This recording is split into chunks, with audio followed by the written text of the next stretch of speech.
Burundi general declares coup against President Nkurunziza. The Burundi army general says President Pierre Nkurunziza has been overthrown amid unrest over his bid to be re-elected for a third term. Major General Godefroid Niyombare said a salvation committee had been set up, but the outcome of the coup is unclear. Thousands protesting against the president in the capital, Bujumbura, are now reported to be celebrating. President Nkurunziza is currently in Tanzania. The presidency's Twitter site said the coup attempt had failed. Mr Nkurunziza has been meeting other East African leaders to discuss the crisis.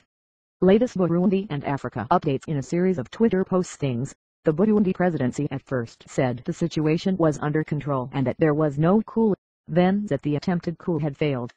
Presidential spokesman Willy Nyamitwe told the BBC that forces loyal to Mr Nkurunziza were in full control and that Gen Niyombare and his allies were being sought.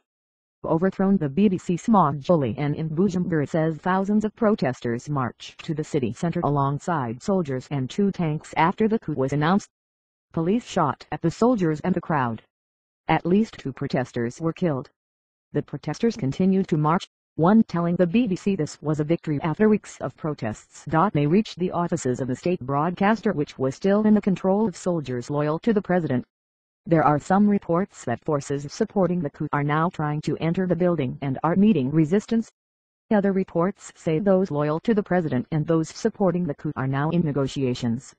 BBC reporters in the capital say that protesters have broken into the national jail and have released detained demonstrators, before burning down the building.